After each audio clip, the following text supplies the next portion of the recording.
Hey guys, MTG here. I'm sorry the others couldn't be with me for this top 10. Angel and Cody had weekend plans and Stumpy is out fighting orcs in Mordor. So it's just me for the time being. We decided to bring you this top 10 because it's one of the smaller things we've been working on top of the other things that we listed in our update video. We decided to upload it now because might as well satisfy you guys. So let's get to it. For number 10, it's the Chernabog, the most foreboding and the only Disney boss on this list. My reasons are this. First, the location. This guy is in the end of the worlds, which is the final world in Kingdom Hearts 1. It is huge, contains parts of already swallowed worlds, and, well, let's just say this guy comes out of a volcano, just like in Fantasia. It just adds to the overall mood. It is fantastic. The second reason is the notoriety.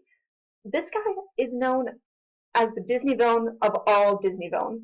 Seriously, go look at the pictures of all other Disney villains and look me straight in the eye and tell me that none of them work for this guy. This guy might as well be Satan. Third one is the music. I wish I could play Night on Bald Mountain for you guys, but if any of you have heard it before, then you know that it perfectly fits this boss in Fantasia and in the Kingdom Hearts series. Again, I wish I could play it for you guys, but since I can't, I'll just put it in the description. On to the next one. Number 9 is Demux. Now, this guy doesn't look nearly as challenging as the Chernabog, but anyone who has played this boss battle on critical mode can tell you he is just the... well, I'm not going to say any bad words. He is notoriously difficult on critical mode, and you have to beat him in order to progress in the story. So, if you want a challenge for maybe a weekend, take on this guy. I'll tell you, there's a lot of satisfaction that goes with it whenever you finally do beat him. If you don't believe me, go watch the Gamers Joint. He had just the worst time with Demux. And honestly, Demux himself is not that bad. It's the mini game that goes with his fight. He creates a bunch of water clones, and you have to defeat so many in so much time. And if you don't do that, it's an automatic game over. It is so hard. But it's not as bad as some of the other bosses on this list. So, on to number 8. Number 8 is the infamous Sephiroth. This guy was the main boss in Final Fantasy VII, which, let's face it, is the best Final Fantasy game in this series. Square Enix just keeps on pushing that in our face. It was freaking awesome. And to see this guy in a Kingdom Hearts game was amazing. I like the Kingdom Hearts 1 battle better than the Kingdom Hearts 2 battle because the arena where you fight him was much smaller, and you fought him alone. Donald and Goofy were nowhere near. He is still credited as one of the hardest Kingdom Hearts bosses, but there are some other bosses that are even more difficult than him. Anybody that is well versed in the Kingdom Hearts universe knows that very well.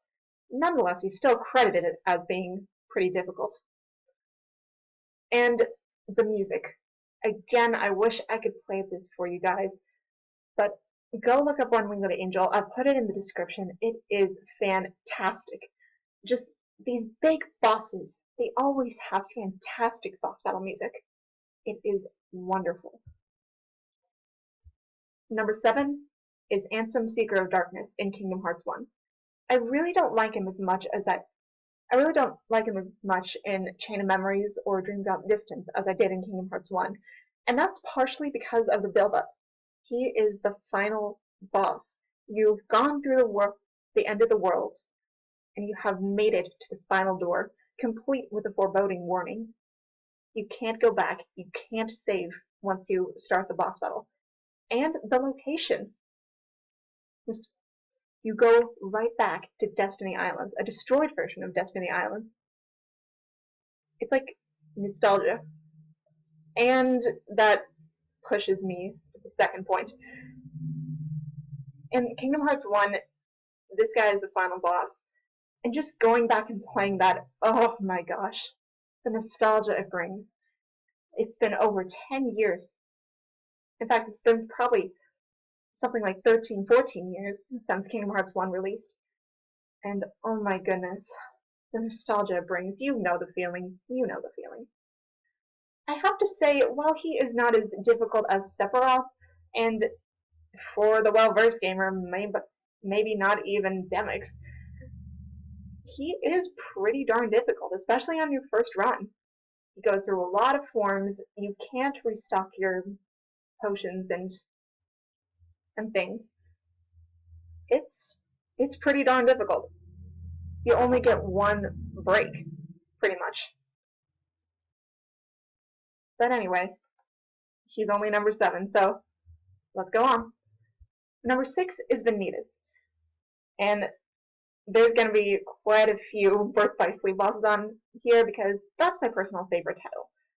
The first reason I put him on here is the style.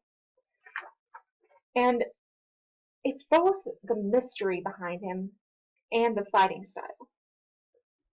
This guy wore a mask pretty much through the entire game, except at the end event story. I'm not going to spoil anything for you, but he looks pretty darn familiar. As for the fighting style, this guy is fast. He hits hard. The first part of Ven's first battle with him is unwinnable. It's just not unwinnable. I especially like fighting him with Aqua, though, because her fighting style and his fighting style make a fast-paced, intense battle. As for the story, he appears throughout the entire game. There's a lot of build-up towards him being Ven's final boss, towards him encountering the other two. It's just really satisfying, I guess. And the overall satisfaction that comes with defeating this boss, let's just say there's something very, very satisfying about beating up a guy that constantly drops insults. You get pretty deep into the story, and it's satisfying. Number 5 is Lucia. And, well, there's several reasons.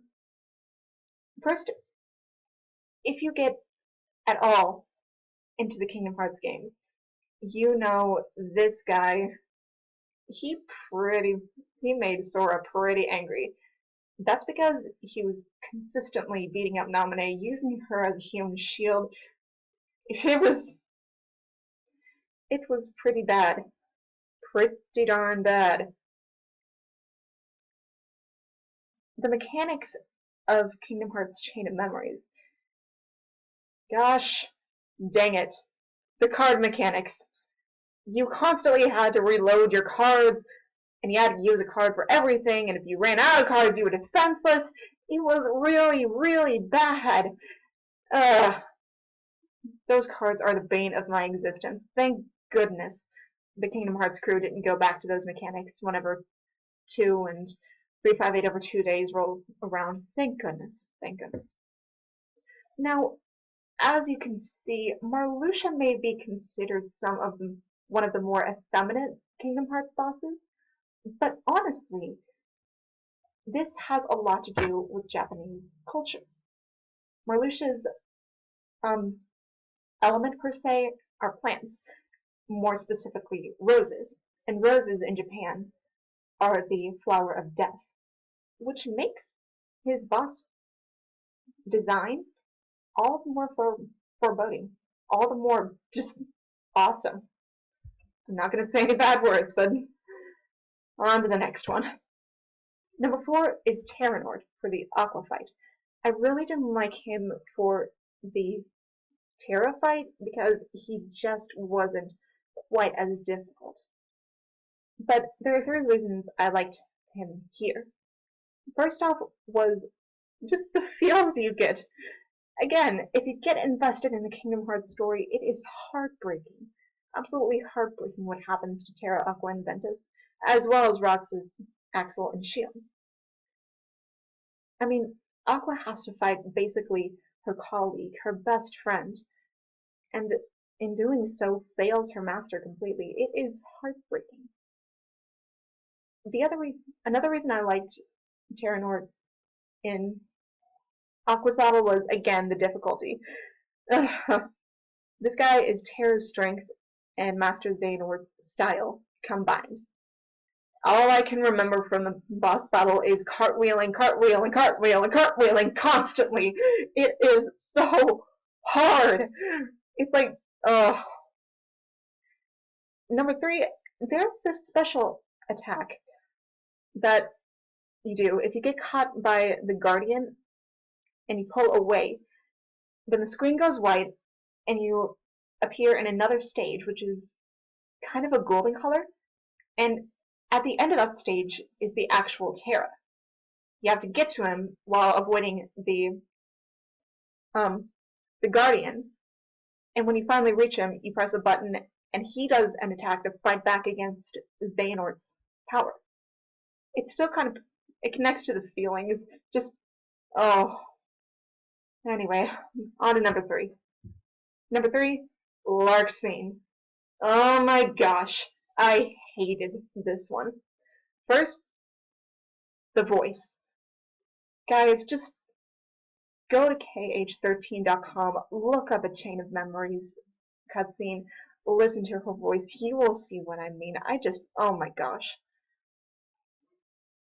And yeah, I said Chain of Memories. There are more card mechanics. It is so bad. Why?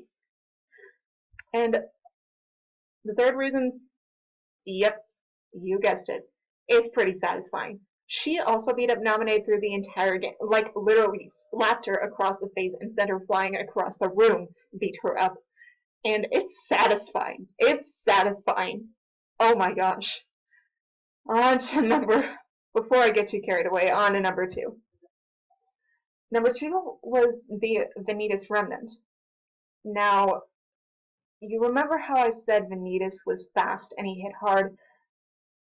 This guy is normal Vanitas times 20. He is much faster, hits much harder, and uses a lot more powerful attacks. Besides the mysterious figure, he is the most difficult boss in the game. And on top of that, this little bad word can heal. He has this... He copies you, and if you heal, then he heals too. It is so bad. And third reason, one more time. I wish I could play Enter the Void for you guys, but I can't. I'm going to put it in the description. It is fantastic. Oh my goodness. And the number 1 best Kingdom Hearts boss is, yep, this guy, the Lingering Will. Let me paint a picture for you. You enter a dark portal, and out of a cloud of dust comes an armored soldier. You don't know who he is, where he came from, or what he's talking about. All you know is this guy is angry at you, and he is coming for you. That's pretty darn scary. That's pretty darn mysterious. Second, there's a lot of bragging rights that come with defeating the Lingering Will. Pretty much if you beat this guy on critical mode, you are guaranteed a seat in the Salty Spittoon. If you guys get that reference, please get that reference. And yeah, I kind of implied it, but this guy is really, really, really difficult. Again, go watch the Gamer's Joint. He has just the worst time with the Lingering Will. And that's pretty much it. Thank you for watching. Like it, favorite, subscribe, and be sure to watch for more. See you guys later.